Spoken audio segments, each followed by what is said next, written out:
All right, everyone, let's debrief yesterday.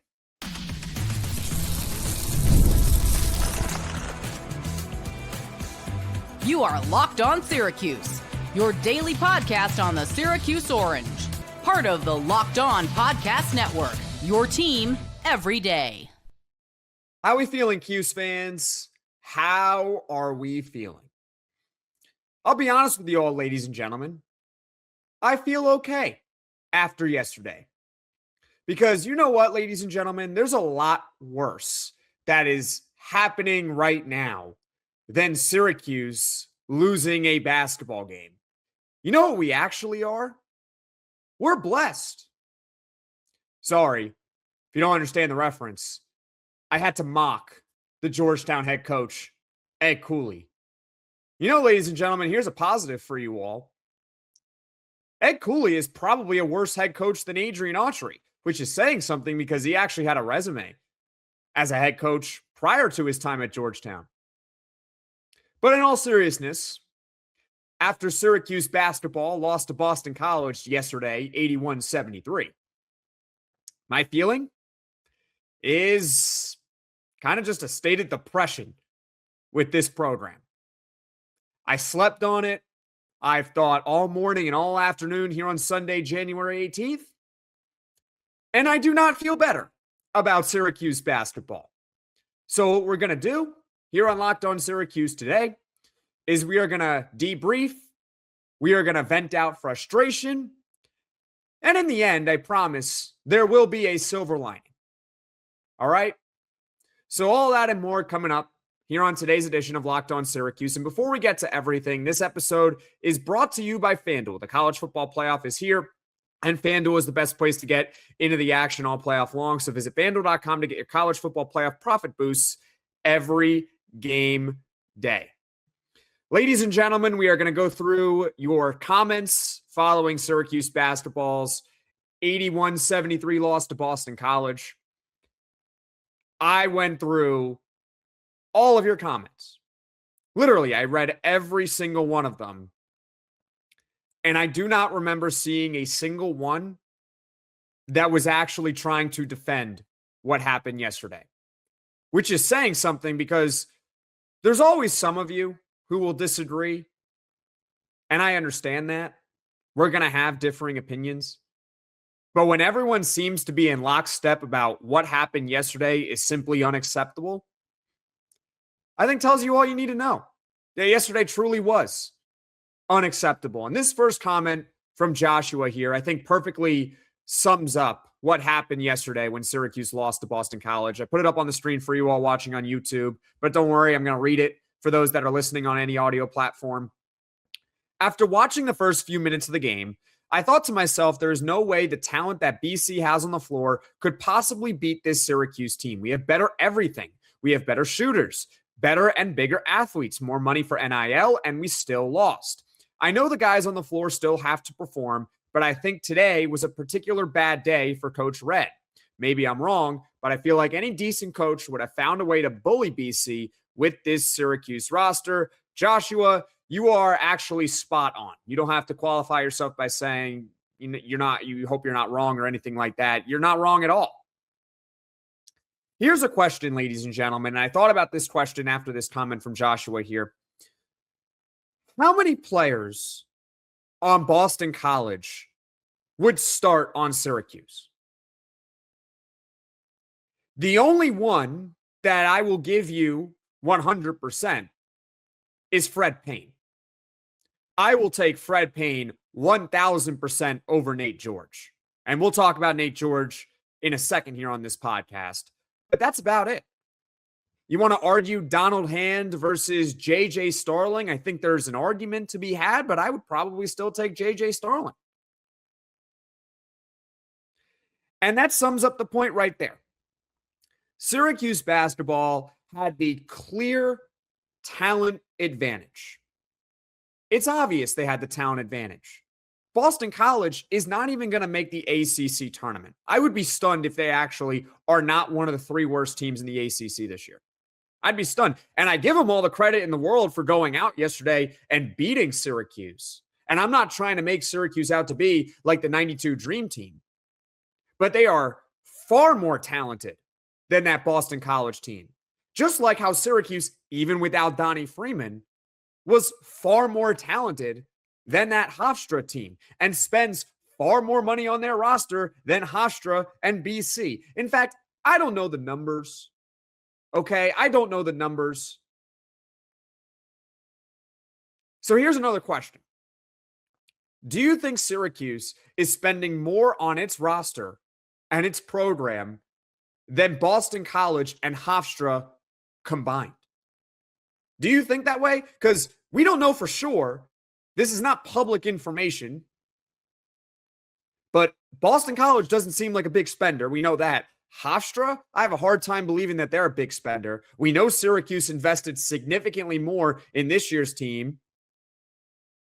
Makes you think, right? Now, obviously, the players, specifically Nate George, deserve a lot of blame for what happened yesterday. So I'm not absolving them. But they're also poorly coached. And the coach has to understand basic fundamentals like fouling up 3 late. Why foul up 3 late? Because if you foul up 3 late, should point this out because a lot of you are pointing out that Syracuse is not a good free throw shooting team. Neither is Boston College. They stink at free throws. So you put someone at the free throw line for Boston College, and they can't tie the game at the end of regulation. On top of that, you're a defensive stop away from winning the game outright if you foul up 3 late. That's it. Because you can go down on the other end, get fouled, shoot a free throw, miss it. Boston College, yeah, they would have a chance to win, but also Syracuse would have a chance to win. You foul up 3 late. Our coach doesn't understand that. And oh, by the way, our coach didn't have a timeout at the end of the game because his brilliance, his genius was like, I'm going to challenge Nate George clearly stepping out of bounds. I understand that there are challenges that can be close calls. So it's like, did it hit his finger? Did it not hit his finger? You can't really tell. It's unsure, so it's worth a challenge. And sometimes you're not gonna win challenges. But in that case, it was really obvious. I don't get it at all. Yeah, coaching is a problem. I think any coach really should have been able to take this Syracuse team and bully Boston College, Joshua. Let's get to Steven here, who has some thoughts on Nate George. Finally, in all caps, you're on the same page with me regarding Nate George. Syracuse's biggest problem, biggest being in all caps, is that they have no true point guard who makes others better by penetrating and dishing, controlling pace and tempo, and directing traffic. They just have no leader on the court. We are mentally not there, which is required of a tournament team. They have the physical ability, but they lack the mental aspect. To be fair to myself, Steven, I did say on Friday when we recorded with Jordan Capozzi that Nate George had been falling short of expectations. But here's where I'm at now with Nate George. So this is, I guess, where I'm at with you, Steven, as well. Nate George is hurting the team. Okay, he's no longer, he's still a good point guard. He's just falling short of expectations. No, he's hurting this basketball team. He is the player, I think, who deserves the most blame for this season out of anyone on the roster, and I don't think it's particularly close either. Remember, and I pointed this out yesterday in the postgame, that Nate George had a donut against Hofstra. Where was he in that game? Nate George committed another turnover just now. Those were Syracuse's worst losses this season, Hofstra and Boston College. Which player was most to blame? Nate George. Nate George. And the reason why he's hurting the team is because we know that what is the alternative, right? Well, what is it? I don't know what it is. Is it playing J.J. Starling more at the one? You could do that, and you could bench Nate George. Sure. Maybe they should do that for the next game when they play Virginia Tech this week and Miami this weekend. Maybe that's what they should do. But Luke Fennell is unplayable. So you can't play him a ton of minutes at point guard. We know that.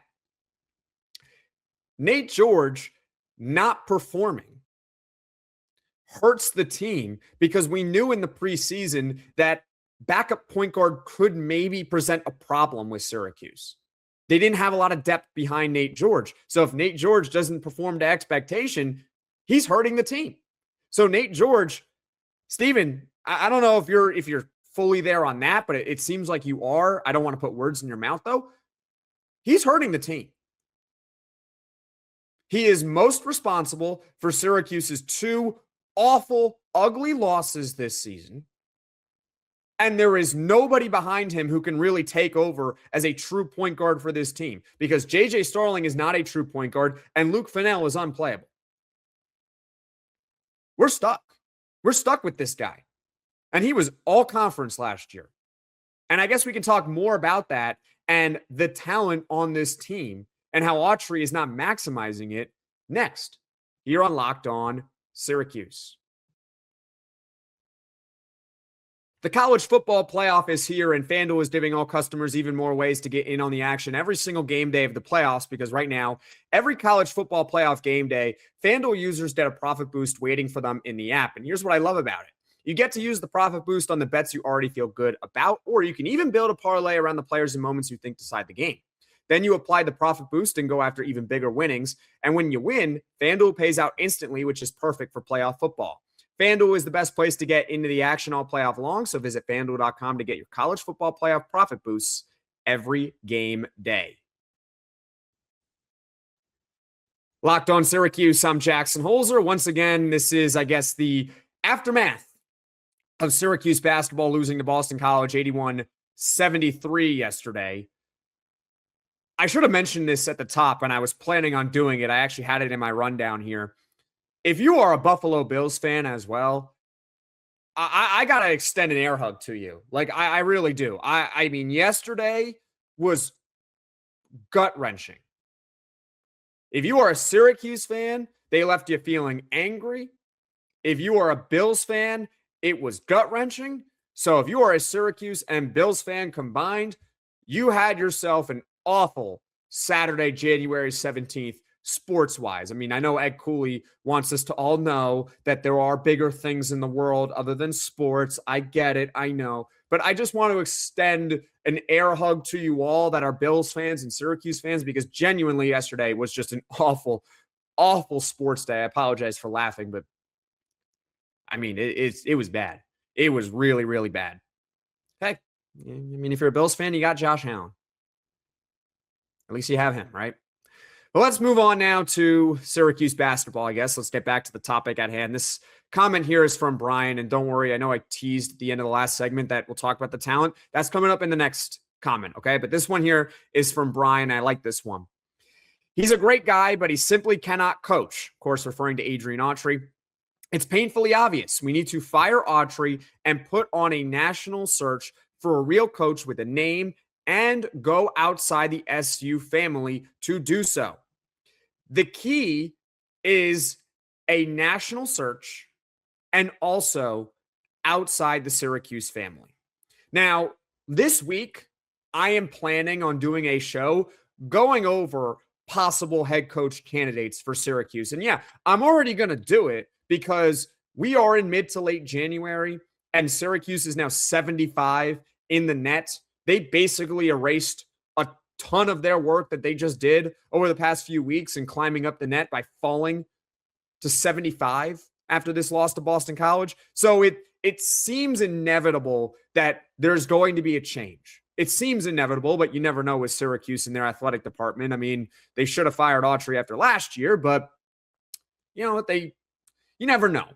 Any normal program, Autry's toast. Let's just put it that way. And he probably will be toast regardless. We're going to go over possible candidates, okay? But if you're one of those people, and I don't blame you for doing this, I'm not blaming you, but if you are suggesting Jerry McNamara to be the head coach, or Mike Hopkins to be the head coach, or Eric Devendorf to be the head coach, and I've even seen this, how about Carmelo Anthony as the head coach? I mean, you'd certainly keep Kyan Anthony next year on the roster if you hire Carmelo to be the head coach.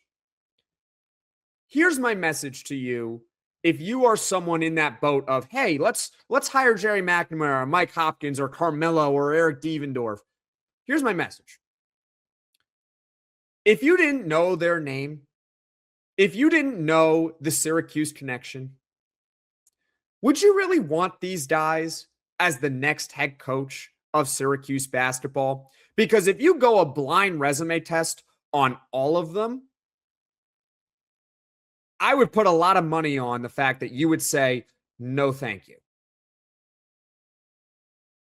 Just want to throw that out there. And we will go more in depth later this week because we'll talk about possible head coach candidates and people inside the Syracuse family. But I'm just letting you know right now that none of them have good resumes to be the head coach of Syracuse basketball. Not one of them. I mean, Carmelo Anthony has got no head coaching experience. Eric Devendorf, neither. Mike Hopkins was not good at Washington, and Jerry McNamara is a longtime assistant that, yeah, he's got Siena playing better. I'll give him that, but he doesn't have a lot of experience at Siena to where you would feel confident that he could really take over as the Syracuse basketball head coach. Syracuse basketball, if and when they are making a head coaching change, which in all likelihood will happen at the end of this season, unless they go on a magic comeback the rest of the year. And, this is on the DVD for Syracuse basketball. They lost to Boston College and then ripped off 10 straight, right? That would be crazy. But they need to ignore a Syracuse connection. They need to ignore a Northeast connection. That stuff shouldn't matter. Like I said it yesterday on the postgame show. Why do they seem to care so much about that? And by they, I mean the leadership in Syracuse athletics and everyone who's in charge of making these decisions. Why do they care about that stuff? That stuff shouldn't matter. You need to get someone in this program that can do the job, which is to win basketball games. That's the Orange standard. The Orange standard is to win basketball games. Not whatever Adrian Autry has on the court right now. It's win basketball games. So focus on that with your head coaching search instead of, this guy, 10 years ago, he lived in the Northeast, or, 15 years ago, he went to Syracuse and he's got Syracuse connections. Who cares? Get someone in here who can win. That's what we want. If they end up hiring someone in the family and he ends up winning, great. But it shouldn't matter if they're in the Syracuse family. I think that's to your point, Brian. All right, let's get to the talent on this roster, okay? This person didn't leave their name. That's okay. The team is talented enough to make the tournament, but with Autry, they won't even get a NIT invite. Honestly, he isn't even good enough to coach a high school team. Okay. The sad part in all of this is that I think we're all in agreement that this is a pretty talented roster. I'm not going to call it, Final Four caliber or anything like that. It's talented enough to make the tournament. On paper, it seems that way. This is definitely the most talented Syracuse team since the 2021 team that made the tournament, right? I mean, Donnie Freeman is an NBA player. And I know he was injured for part of the season, and what if he wasn't? But you know what? Who cares about the what if? They lost with Donnie Freeman against Boston College, so you can wipe that away. But you have Donnie Freeman, who's an NBA player. You have Naithan George, who was all conference last year in the ACC. So on face value, you would think he's good. He's not, but you would think he's good. William Kyle has been a revelation. He has performed well above our expectations for him. JJ Starling is a starting caliber player in a power conference. I don't think he's lived up to the hype of when Syracuse got him a few years ago in the transfer portal, but he's certainly at least a starting caliber player, and his defense, I'll give him credit for this, it's better this year than it's ever been before. He's certainly improved in that way. Nate Kings from Oregon State, 4-star transfer, nearly shot 45% from the three last year at Oregon State, which is no slouch of a program in a no slouch conference. I know it's not maybe power conference material, but it's not nothing. It's not getting Lucas Taylor from Georgia State. Nate Kings, I mean, that's a dude when Syracuse got him. Tyler Betsy, transfer from Cincinnati. This year, he's shooting 40% from the three-point line. He's doing it off the bench. So Syracuse actually has someone off the bench who could provide value. When was the last time Syracuse had depth? It seems like they have depth this year, or the idea of having depth. Kai and Anthony, Sadiq White. They were fringe top 30 national high school prospects, high-end 4-star guys. They're coming off your bench. They're not asked to be saviors right away as true freshmen. They're role players, which is where they should be in their development. It's good for them. And they should provide Syracuse some sort of advantage when they're on the court. So you factor all of that stuff in. What else do you need to be an NCAA tournament team? Think about it. An NCAA tournament team. We're not asking Final Four right now. We're not asking Elite Eight. We're just simply saying, can you make the tournament? That's it. With this team, you still can't? Do you need more NIL money to beat Boston College in what was essentially a home game? Because there were definitely more Syracuse fans in the building than Boston College fans. You need more? Do you need Michael Jordan out of his prime? How about LeBron too, while we're at it? You want to throw in Melo? Maybe then Syracuse can make the tournament with Adrian Autry. Bottom line is that this is a repeated pattern with Adrian Autry and his band of merry men, which is his coaching staff. They don't maximize talent on the roster. It goes back a couple of years ago. Even when Syracuse had a 20-win season, in hindsight, you look at that team and you say, maybe they should have been better. You wasted Judah Mintz. Really? And Quadir Copeland? And Bell was having a great year that year, and Malik Brown was like the best defender in the ACC. You wasted that. And then last year, granted, it wasn't as talented. I understand. But was it really as bad as the worst Syracuse team since before the moon landing, which is what I kept saying last year? He is falling short of even those my point about last year is that the expectations were to at least compete for the NCAA tournament with the roster that Adrian Autry had. And by midseason, everyone was calling it a really terrible roster and it wasn't talented. And I'm like, hold on a minute. We thought in the preseason it could be pretty good. Now all of a sudden it's terrible. Granted, it wasn't great, but I don't think he maximized the talent of last year's team. And this year, he's definitely not. He's not. He's not doing it.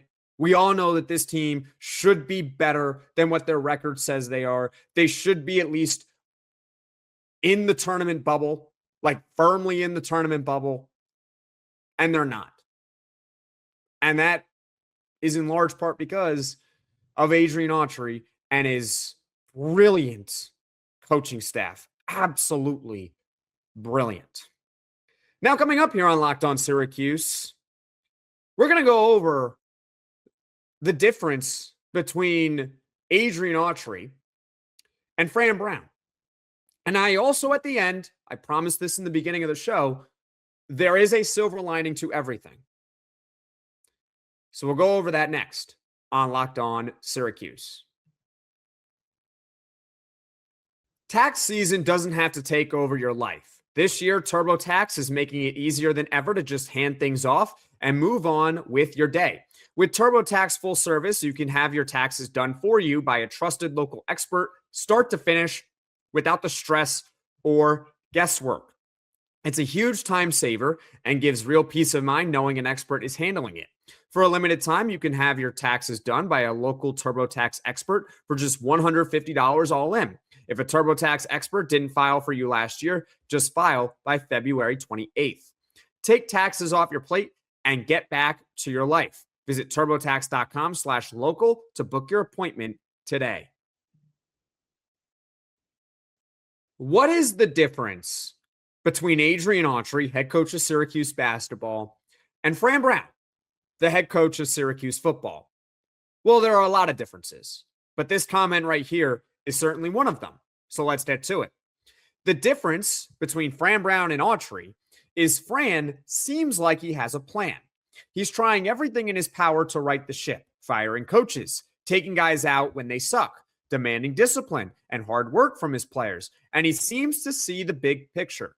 Autry is a deer in the headlights. I'm not disagreeing with this person.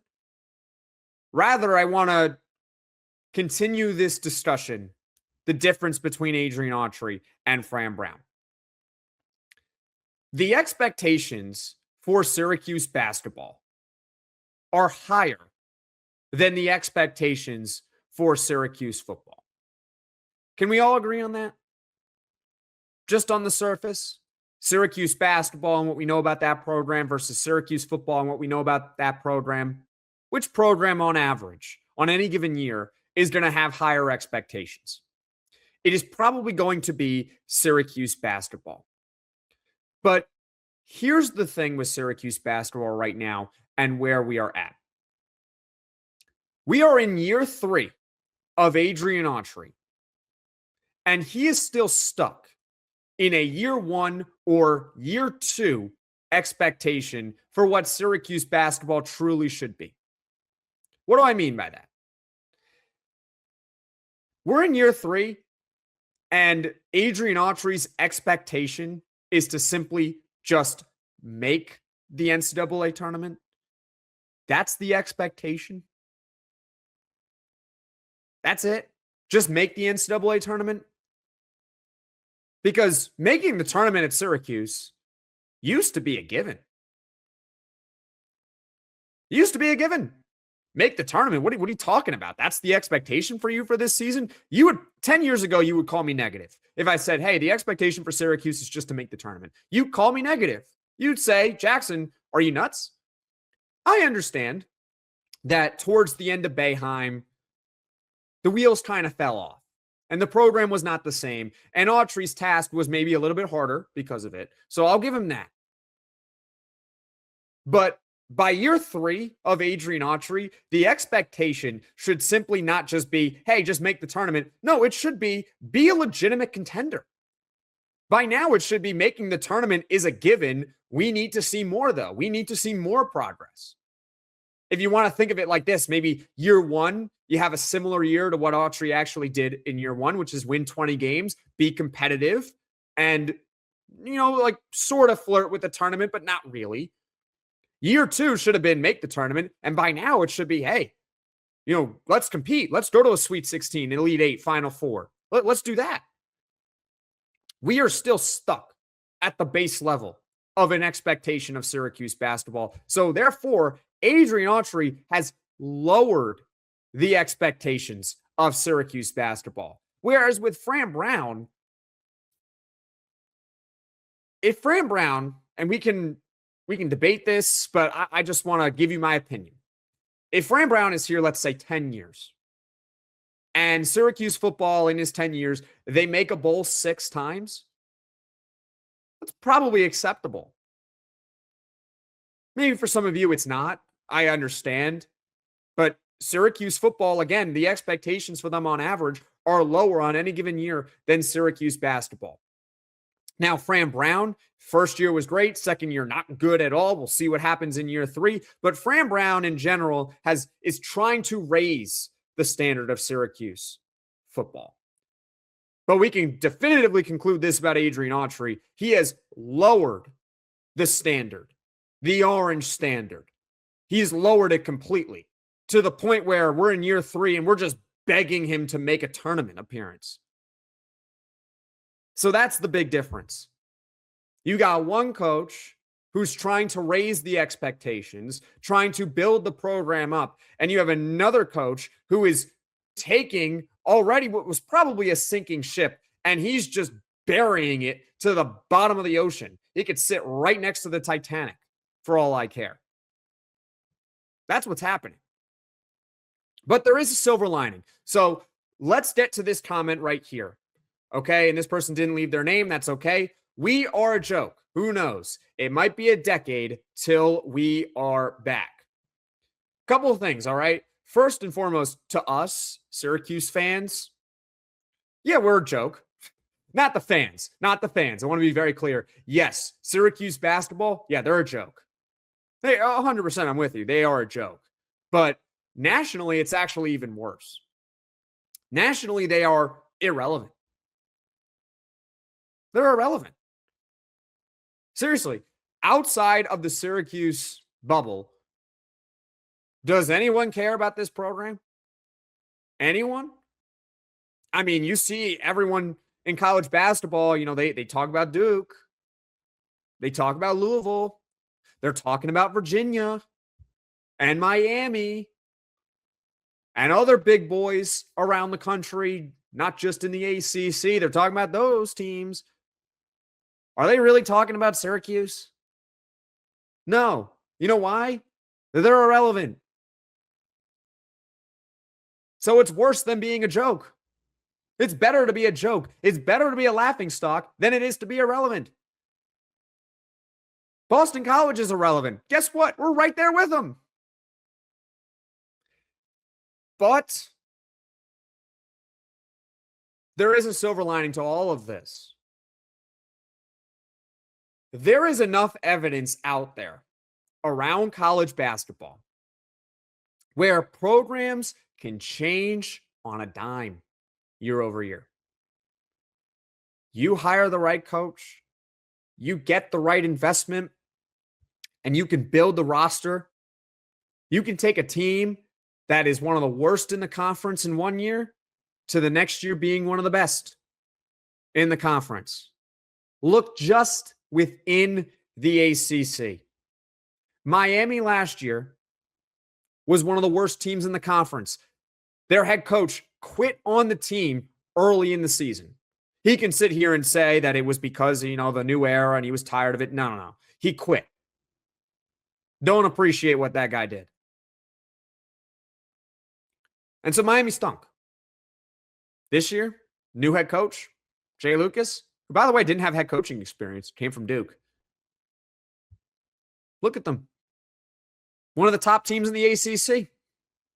Just like that. They're going to make the tournament in all likelihood. Virginia. Were they good last year? Nope. Nope, not at all. They were not good either. They also had Tony Bennett leave the team right before the season, citing the new era, which was again, I didn't like it at all. But look at them now. They stunk last year. This year, they're right there in the ACC. We can have a legitimate conversation of who's better right now, Duke or Virginia. And that's not me putting down Duke. That's me raising Virginia and how good they are. Seriously. Year over year, it can change. Even NC State. And yeah, I may have to take an L on Will Wade. But NC State last year, you got to admit this. They are far, far better. Much better. Maybe they're not living up to the expectations in the preseason. In fact, they're not. They're now a bubble team to make the tournament. But last year, they didn't even make the ACC tournament. So they're better. They're much better year over year. So with all due respect to the great Jim Boeheim, who won a national championship with Syracuse in 2003, someone who knows a million times more basketball than I will ever know in my lifetime. He knows a million times more basketball than you will probably ever know in your lifetime. I'm not going to sit here and question whether or not Jim Boeheim knows basketball and how to coach it. That's not what I'm doing here. But what I will say is this. When he goes out there and says that he would give a coach 5 years to truly evaluate whether or not they're the right person to lead a program, he's dead wrong. He is so wrong, like beyond wrong. Like delusionally wrong. There is so much evidence out there of teams and programs who can flip year over year. Louisville. Remember Louisville a couple years ago with Kenny Payne? They fired him after 2 years, which makes you think, why couldn't Syracuse do the same with Autry? Last year, Pat Kelsey takes them to the NCAA tournament. Seriously, they were a joke. They were also irrelevant. And this year, Maybe again that they're not living up to the preseason expectations, but they are a far better program than they were just a couple of years ago. I don't think the seat is hot for Pac-Kelsey in Louisville right now. So the silver lining of everything is that a quick turnaround for this program is possible. Hire the right coach, get the right investment, build out the correct roster. Syracuse can go from a team that disappoints this season, that fires everyone, to one of the better programs in the country next year. Seriously, at this time next year, we could easily be talking about Syracuse in the NCAA tournament. Why not? Look around the ACC. Look around the nation. Look at what Michigan did. They were terrible with Juwan Howard one year. They fire him, hire the right coach in the tournament, make actually a run in the tournament. This year, they may win the national championship. No, it does not take 5 years to know if you have the guy or not. Really, in this day and age, it takes maybe 2 years. That's it. It's a new era. It's a new standard. It's not the Orange standard. It is a new standard, though.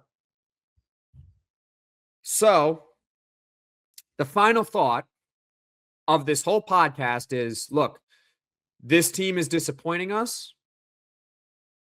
The coach is showing time and time again that he is not fit to be the Syracuse basketball head coach.